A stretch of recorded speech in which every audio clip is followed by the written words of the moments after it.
Un mari extraordinaire qui, quand il reçoit l'argent, déjà t'en parle, parce qu'il y en a qui ne le font pas. Tant qu'il ne me donne pas mon argent, qu'il oublie le sexe et il va mettre un nom sur le problème. Parce que les femmes sont très intelligentes, elles arrivent à identifier quand un homme a un problème dans sa vie de famille. C'est ton argent qu'il va lui donner pour lui dire merci. Elles vont te dire, il faut commencer à le séduire, à mettre des nuisettes. Qu'une question de libido peut être satisfaite en une nuit, mais l'harmonie d'un couple ne va pas se retrouver en une nuit.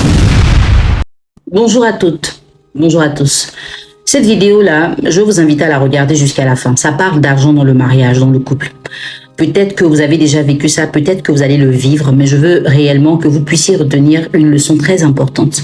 Parce qu'il y en a une qui l'a appris à ses dépens et c'est même allé au divorce. J'ai reçu une dame en coaching et elle m'a dit, coach, mon mari, il n'est pas prêt à m'aider financièrement. Il doit recevoir 10 millions, je lui ai demandé 3 millions et il a refusé de me donner cet argent. Elle était vraiment énervée, très en colère et même en pleurs quand elle me racontait l'histoire. Mais comme moi, je ne suis pas dans les émotions, je ne me suis pas basée sur ses pleurs. Je lui ai demandé de m'expliquer d'où viennent les 10 millions et pourquoi il a refusé de lui donner l'argent. Monsieur vient délibérément dire à sa femme, j'ai fait un business et ce que j'aurai comme part avec donc d'autres personnes, ce que j'aurai comme part, c'est 10 millions. Et en lui parlant de ça, elle lui dit qu'elle a besoin de 3 millions parce qu'elle veut troquer son véhicule. Il lui dit, franchement, j'avais pas prévu cette dépense. Je peux te donner 1 500 000 francs. Si tu veux, tu gardes ou tu utilises pour faire un premier troc. Et quand j'aurai une autre entrée, je te donnerai la différence. Elle a refusé. Elle voulait les 3 millions cash. Son mari lui explique que les 10 millions vont servir à payer la scolarité des enfants en entièreté, solder le terrain qu'ils sont en train d'acheter pour construire leur maison, donc sur la route du village, je ne sais plus de monsieur ou de madame, payer des mois de loyer, en tout cas faire des dépenses. Je lui demande alors, est-ce que quand tu fais le point des dépenses que ton mari a prévues et que tu rajoutes dessus 1 500 000 qu'il dit qu'il peut te donner, ça atteint les 10 millions? Elle me dit oui. Ok. Est-ce que dans la liste des dépenses, ton mari a prévu quelque chose pour lui? Elle dit, je ne sais pas trop. Ok. Est-ce qu'il a prévu de s'acheter, par exemple, des costumes, de changer sa propre voiture aussi? Est-ce qu'il a prévu peut-être même de renouveler sa garde-robe, de changer ses chaussures? Un truc dans le genre. Elle dit non. Donc, je ne vais pas rentrer dans le détail de ce qu'ils ont prévu comme dépenses.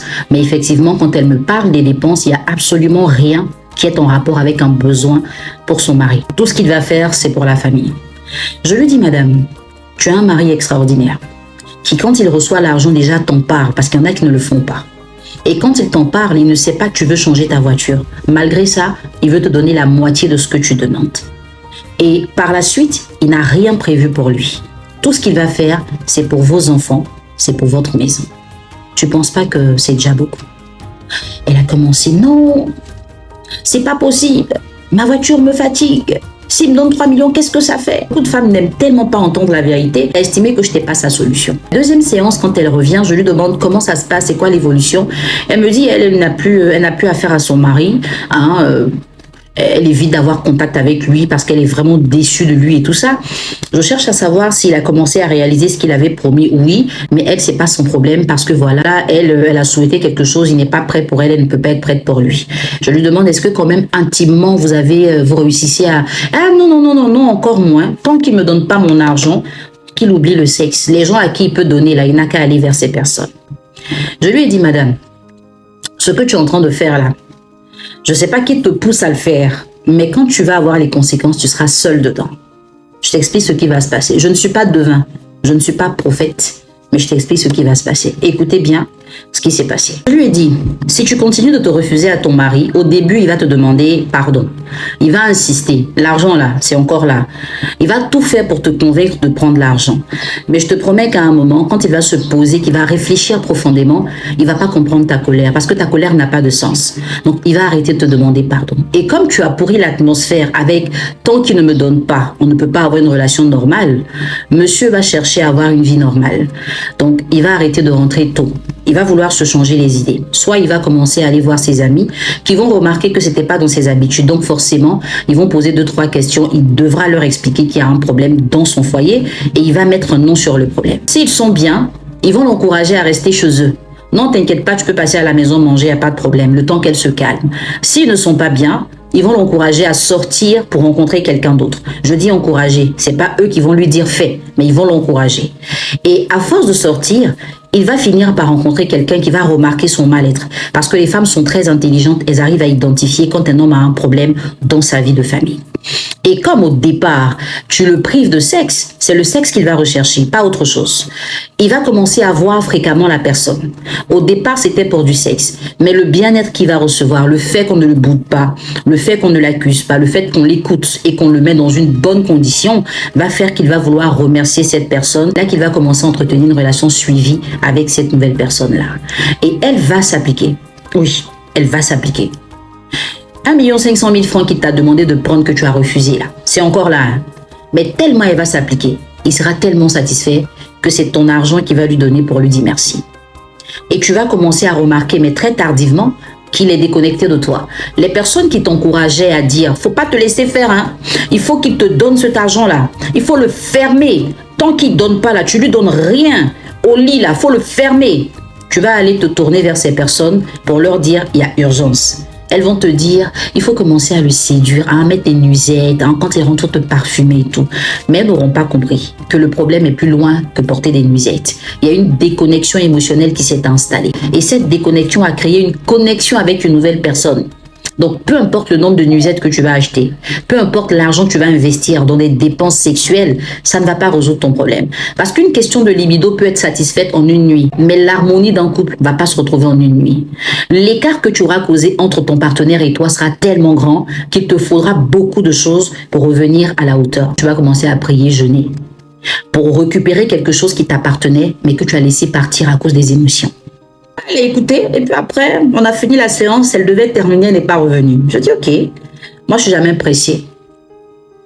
Elle est revenue, je pense, 2 mois après. Elle est venue après la CAN, quand on a gagné. Elle est venue après la CAN.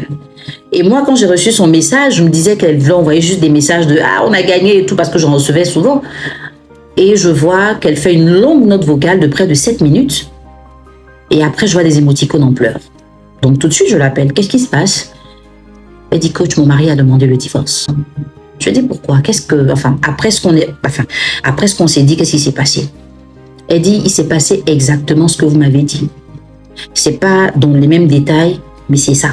Mais mon mari m'a dit qu'il ne se sent plus bien avec moi et qu'il préfère qu'on se sépare. Je dis, qu'est-ce que tu veux? Elle me dit, elle ne veut pas se séparer. Je dis, tu ne voulais pas te séparer, malgré tout ce que je t'ai expliqué. Tu n'as même pas pu te mettre du côté de ton mari pour le comprendre. Tu as voulu te comprendre toi. Et aujourd'hui, tu veux que lui te comprenne. Tu sais que c'est pas possible.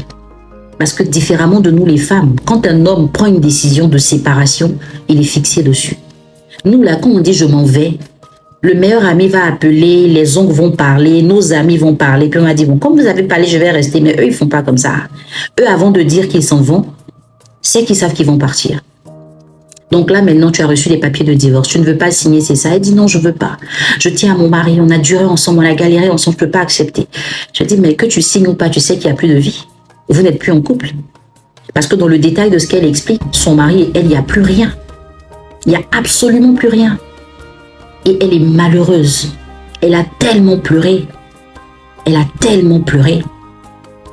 Elle est en train de se confondre à dire, je vais envoyer des gens lui demander pardon et tout ça. Mais en vrai, elle est arrivée à un niveau où, si elle doit gagner ce combat-là, je vous promets que ce sera par pitié que son mari va rester avec elle. Il ne l'aime plus. Certaines personnes vont dire, c'est qu'il n'a jamais aimé. Est-ce que vous connaissez l'amour même? Vous connaissez l'amour? Je ne parle pas de l'amour de Dieu pour les hommes. Je parle de l'amour qu'on ressent entre êtres humains. Quand une personne ne se sent pas soutenue, quand elle ne se sent pas comprise, quand elle ne se sent pas encouragée, elle se déconnecte émotionnellement de vous. L'amour, là, l'amour, c'est pas que le cœur. L'amour implique la connexion émotionnelle. Ça veut dire qu'il y a des gens avec qui vous n'êtes pas en couple. Mais vous avez tellement d'amour pour ces personnes que quand elles se sentent mal, vous le savez, vous le pressentez. C'est une connexion émotionnelle. Et si dans ta relation, il n'y a plus de connexion émotionnelle, l'amour, c'est juste un décor. Ça n'a pas de sens. Et beaucoup de personnes dans leur relation ont perdu la connexion émotionnelle. Et elles ne comprennent pas pourquoi malgré tout ce qu'elles font, il n'y a pas de changement. C'est parce qu'il n'y a plus de connexion émotionnelle. C'est parce que la relation là ne tient plus. Ce qui faisait vivre la relation est parti. Mesdames, soyez sages. Quand je vous dis des vérités, vous pensez que c'est parce que je veux vous attaquer. Je gagne quoi à vous attaquer? Je vous connais où d'ailleurs? L'analyse, l'observation. Vous voyez, des fois, quand vous êtes posé, vous vous demandez, un jean bleu pourrait aller avec quelle eau, hein? Ou bien quel assaisonnement peut aller dans telle sauce.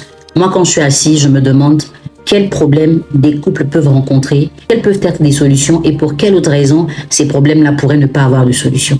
C'est ça le fond de mes pensées. J'ai choisi le coaching par passion. J'en fais mon métier aujourd'hui. J'en ai eu l'expertise à force de pratiquer et mon travail m'a tellement formée que je ne peux pas être dans les émotions. Les femmes que j'accompagne, en général, elles ont des résultats.